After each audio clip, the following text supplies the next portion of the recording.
ไปแล้วจนว่ามีบุตรีน้อยอยู่ในเขื่อนใดอ่อนโอ้โอ้โอ้โอ้โอ้ปันนี้เขื่อนมาแต้วกันมาได้อยู่ก่อนน้ำเขื่อทองใน4 เดือนแต่ไหนหัวใจบักไอ้น้อบักไอ้ก็ไม่เสื่อมน้อจิตใจแล้วได้เอาเมียมานอนเลี้ยงเดี๋ยวต้องเตรียมได้เลี้ยงก่อนลาว่าจะแลที่น้องสาวเพื่อนางเว้าต่อพีลาคำได้คำเอากันมาหลายปีไอ้เมียน้อแต่น้องน้ำเพื่อแก้วแต่ละผู้เดียวในโอ้โอ้ยนาโอ้โอ้โอ้ยละตัดเป็นออกมาอยู่น้ำปลาตลาดปีได้ทุกทางจนมีครั้งลูกอ่อนหน่อย4 เดือนหายเร็วทุกทางหน้าว่าจะได้นอนมีความถูกและความถูกที่ได้ใจคนมองคิดว่าอายเศรษฐีกับเมื่อหาเครื่องเขาต้องมาไม่แล้วการนี้นักเรียนมาจากเรือคือคิดว่าอายคิดว่าหลายปีหลายเดือนก็ยังบ่เห็นคนเอาแก้วของงามๆมาประทุของพวกเฮาเฮ็ดจังได๋ล่ะน้องพอเขาเสียจังได๋ล่ะแต่งตั้งให้พระประทุยินดีคิดว่าจะขยายเพื่อนห้องเตียงให้อามาเสียหน้าเสียดังคือเป็นใจเป็นหามสิเปลี่ยนบ่อายเสียงดาภาษาไฟพร้อมจ้าประเทศอีหยังปันนี้ที่พระท่านถึงว่าอยู่บักเจ้าจ้าก็เฮ็ดอีหยังบักเจ้ากันมันเป็นบาปเป็นของอะไรเด้อเจ้าถ้ามาภาษาไฟขออยู่ไสโดยขนมจะเรียนสวยกันยังคือมาจากเรือมาอยู่จะเป็นอีสันที่น้อเสียวมีเรื่องปรึกษาหารือกันเนาะโอ้อยากปรึกษาหารือมีเวียมีงานฉันบอกมีเรื่องอะไรจะมือโอ้ยเสียวหน้าผมเป็นผู้เป็นหายคนอื่นเล่นสบายดีครับผมจะจับมาอยู่ในเมืองในวังก็คือจังสีก็จะเต้นตั้งขจอบไปนั่งเอาอย่างเกียรติบุตรบอกรู้ใจว่าจะได้เชียว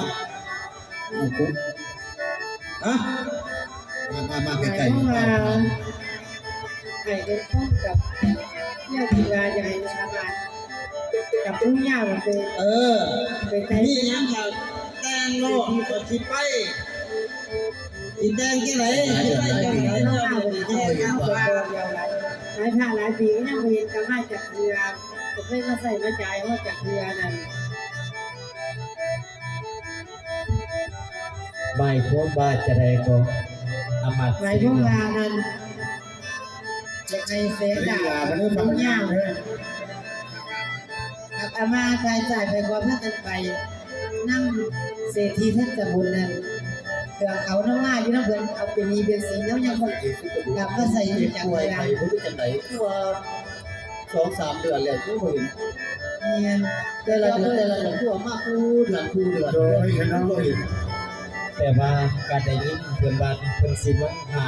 หมู่ห้องเดือนนี้ด้วยกันเองพออยู่บ้านเพื่อนอยู่บ้านพอว่าคุมกับว่าปรับโอ้ยมันตายอย่างอื่นเกิดกระพุ้ปักเจ้าไปต่อพาคนก็เอาหนักมาให้คนเห็นคนกินบอกกับพระปกพอดีสบายดีนะพอหมายก็ว่าอันที่หลายมือหลายท่าหลายเดือนแล้วยังมาทำงานอันมากมันนี่ได้ยินน้องโง่เกี่ยวเขาน้องงานว่าไงนั่นก็จะสี่ยังพอสู้สวัสดีขน้อยเอียงเอาหาล่าในบรรดาสัตว์แต่ว่าไม่ได้แก่ผมด้วยว่าเลยครับอย่างนึงพอเรียกจังไรแล้วก็ได้แก่เขาเพิ่มว่าก็เอาอย่างว่าไปคอยอยู่เดี๋ยวนี้ขน้อยคิดว่าเสียเรื่องความเปลี่ยนขนาดนั้นพอเอาอย่างว่าเปลี่ยนขน้อยคิดว่าเอาลูกสาวขน้อยนี่ถ้าเป็นคนใส่เพื่อนที่น่าพอแท้กับผมหน้าผมนี่พอเอาว่าเป็นคนใส่เหมือนเดิมเลย ถึงว่าจะเป็นผู้ใจในกรถามลูก พ่อ ทำไม่ใหม่ผมไม่ดูงานเด้อ เฮ้ยถ้าจะเอาก็เอาที่เอามาให้คอยก็ได้ ส ไหน บายดีอันยัง ว่าผม นาย จะ ก็ เจาะ มาลูกเงาแล้วกัน มาที่ไหนล่ะเพื่อ เสียนาว่าจะในศิลปะพุ่งการพุ่งงานเลยผมว่า ท่านแสงดาบนี่ในใจนี่คิดว่าจะใครแม่ครับเอาแต่ดมท่านแสงดาบนี่บ่มาจังดอกแล้วแต่เพื่อสะดอกแต่ผู้รับเอาเพิ่นหรือผู้รับก็แล้วแต่ท่านแสงดาบนี่ หมายความว่าไอ้เจ้าพุ่งมาจะเลยเลยไอ้ ห่วงนั่นเป็นสาวจำพาตัวนั้น แต่ว่าอาจจะมาถามน้องส่วนสมบูรณ์เกิดทุกข์ก็มีอย่างยากแต่ว่าจะน้องตัวลูกแค่แบบไอ้ก็เพราะว่าผมว่า ไอ้เป็นคุณถ้าผมมีคนการพุ่งงานใส่เอาลูกคนไป ป้าจะเอาถึง นาง ค่า คอย ค่า เรา ทอง เป็นเงินในซ่านเอาเพื่อกันกระทั่งคือหน้าค่าทองอยู่ไอ้ เป็นคนจริงเรียนท่านผู้รับเอาเพิ่นซะ เดี๋ยวนี้เมื่อพอตรงลงของใจเสียเอาชับปลาลูกสาวเขาหน่อยอยู่เป็นผู้ใส่ในเรื่องนะบางเดี๋ยวมันยังพอยังแม่ ความผิด พาจังสันคนนั้นก็ดีใจหลายแต่ว่าถ้าหากเขาหน่อยมาแถวผมว่างานอะไรบ่ได้เขาหน่อยเป็นสิครับเอามาอยู่ก่อนมันแต่ลูกสาวพวกเราได้ยังพอเด้อ ในเดินเขาน้ำมาเลยกันสีมาไทยมาทองเอา เขาก็มา จำปาสันหัวน้อพระองค์น้อ โอ้ยอีลาเจ้ามาอยู่ได้ยังพอเจ้าเป็นการเห็นงานยังพอมีเรียนมีงานไปเป็นต่างกับผมยังพอเด้อเพราะว่าเขาหน่อยบอกผมไปแล้ว ก็เป็นอย่างเดิมแต่ถ้าให้เจ้าอัตภัทเจ้าตัดขึ้นเมื่อสาถ้าเจ้าได้ของแหลกเปลี่ยนเจ้าจะมาเอาลูกสาวของเจ้า อันเดียบีอันยาที่อยากให้เจ้าจะเอาสร้างลูกสาวเจ้าแล้วเอาด้วย ลาชวนสาวนั้นดีใจแล้วแนวไหลน้อยบ่วางเอ้น้องสาวจำปานั้นเด็ดเจ้าสิเต้นตั้งสาวนั้นหน่อยบ่ว่ายังละมาอยู่เอิ้นเป็นคนใส่น้ำดีใจหุ่นโอ้ยลุงอันยาเอ๋ยชวนพอน้ำกะแกเข้าหาในผู้ไรกะบ่มีลาจะให้เป็นจังสิสดออกหน่อยก่อนไว้น้ำมันให้มาเป็นคนงานส่วนเศรษฐีอยู่ทางที่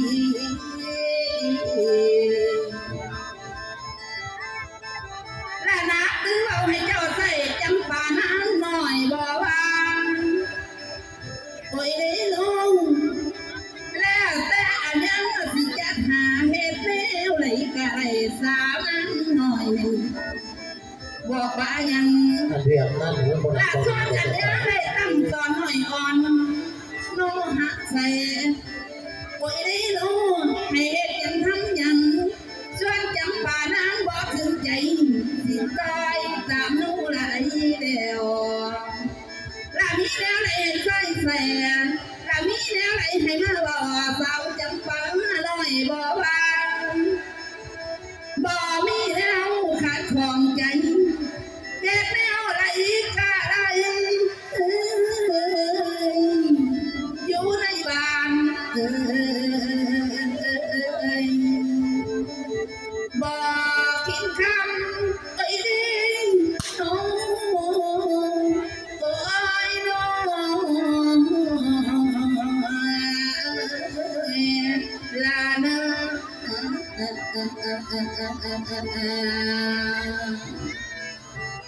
เวลาจะต้องดูนั่นเลยเราจะพิกัดทุกหลังกระโดดทุกหลังนี้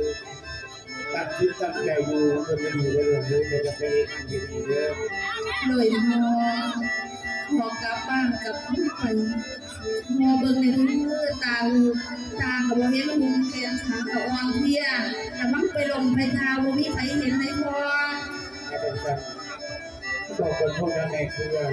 รื่องขอหมอกจากจักรานที่โตไปยังไงต้องโชว์ในคนแง่อยู่แรกเลยจะพอเยอะ ก็ไปถึงลำดับ5เลยให้เจ้าว่างใจลูกพวกขอสิบุญคือลูกคือเต่านะ จะได้ก็บ่ต้องตกใจดอกโอ้จะได้เอามีหมอมีหูมีคนแม่นบ่อายกันเนาะแต่ป่าก็มีท้อง3-4 เดือนแล้วเอากับสาบ่เป็นหยัง ตา ดอ บ่ ก ตาบ่ได้ตาเด้อ โดยผู้ รายการ บอกกับเมียกันหน่อยหน้าตาที่มาเด้อ จะได้ก็เรื่องกับสิบ่สิแห้งอยู่ดอก ไปสะพานเรื่อยๆไปหอดบ้านทำเรื่องเด้อ ให้เบิ่งตัวเองเด้อพ่อเด้อจำปาเป็นห่วงพอหลาย พ่อเป็นคนเป็นห่วงลูกบ่เป็นหยังดอกน้องเอ้ย จะพามาเป็นยังไงไปแล้วผมจะขอภาพกับประกอบ ไปเถอะพุทำพากันถ้าจะป่าได้พวกหนักใส่มาแล้วพี่ผักหัวเนาะอายเนาะเอาอาจารย์ดนตรีให้เลยหัวใจใส่กระดาษซดมาเดี๋ยวได้อ่าน นะแม่นอันคือว่าจังซี่ดอกแสงดาวไปสบายดีพี่น้องเป็นจังได๋พี่น้องผ่านไปม่วนว่าพี่น้องทางบาสะคำ Channel นี่ก็ไปถ่ายคลิปช่อง YouTube พี่น้องหิวอยู่หิวนอนพี่น้องอดนอนสำกับหมอลำเรื่องพี่น้องสอดแจ้งหน้านี่จนซีดหมดพี่น้องเอ้ยหิวนอนจนสอดแจ้งแต่6โมงแรงจนฮอด6โมงเช้าพี่น้องเพื่อว่าอยากให้มันคลิปมันต่อเนื่องกันนะพี่น้องอยากให้เรื่องมันไปตามกันนะพี่น้องฝากพี่น้องนี่เด้อที่เข้ามาเบิ่งคลิปของบาสะคำ Channel ก็ฝากพี่น้องนี่เด้อฝากกดไลค์กดแชร์ฝากกดติดตามเอาบาสะคำ Channel นี่เด้อกดติดตามช่องให้นี่เด้อพี่น้องเด้อขอกำลังใจจากพี่จากน้องในพี่น้องฝากกดติดตามให้นี่เด้อพี่น้องสบายดีพี่น้อง